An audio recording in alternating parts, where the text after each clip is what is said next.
Carl, let's be fair to say that, I mean, so far everything we've been talking about is on the supply side. On the demand side, though, one thing that could obviously keep prices constrained is what's going on in China.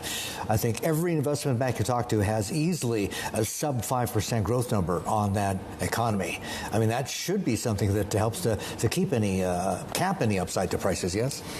Yes, absolutely. But let's think about what's causing the rise in demand in China.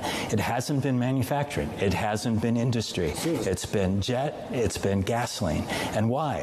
When the COVID restrictions were lifted, people wanted to move again. That's what's driving the increase in oil demand in China right now. And it represents a significant amount of what's been driving overall global demand. It's going to taper off in 2024. It's not going to disappear completely. But the manufacturing and the industrial side, the real estate side, is a signal for the long term. It is a factor, as you were already discussing in previous interview, that's affecting long-term views of where China could go. But it's not been the critical factor that's been affecting the oil market right now. Carlos, I got to ask you, I mean, part of your portfolio at S&P is also international affairs. Do you have a view on this whole G7 price cap on Russian oil, whether or not it needs to be cut even further? And also, whether it's working or not? Well, it is working if you look at it from the perspective of what were the objectives. Did it reduce the price of oil that was going back to Russia in some way? Yes, it did. Yep. Did it keep Russian oil on the international market so that those that are importers of oil and the marginal cost of oil didn't end up at $130 a barrel as it hit in March of 2022? And yes, that was the case. Are there times when the price has gone above the price cap? Yes, and it generally has been right now.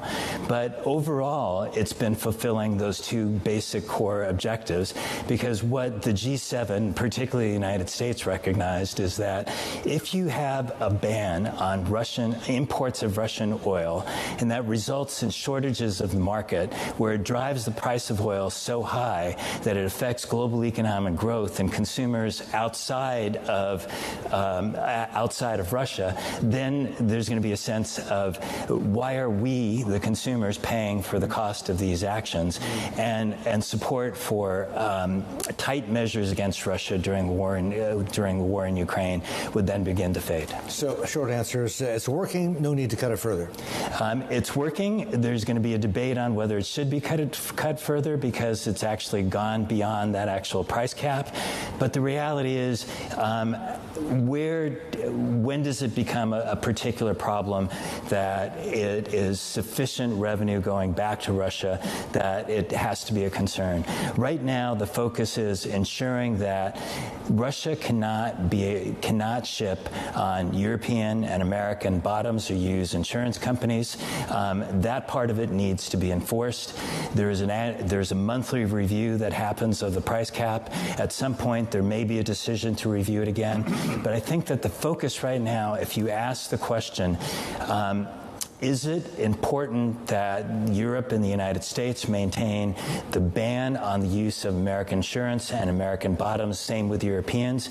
Yes, that's critical, and that needs to be enforced. The second issue is going to be, can you create a mechanism that brings the price cap down? That's going to have to be looked at in context of the overall market and what is realistic.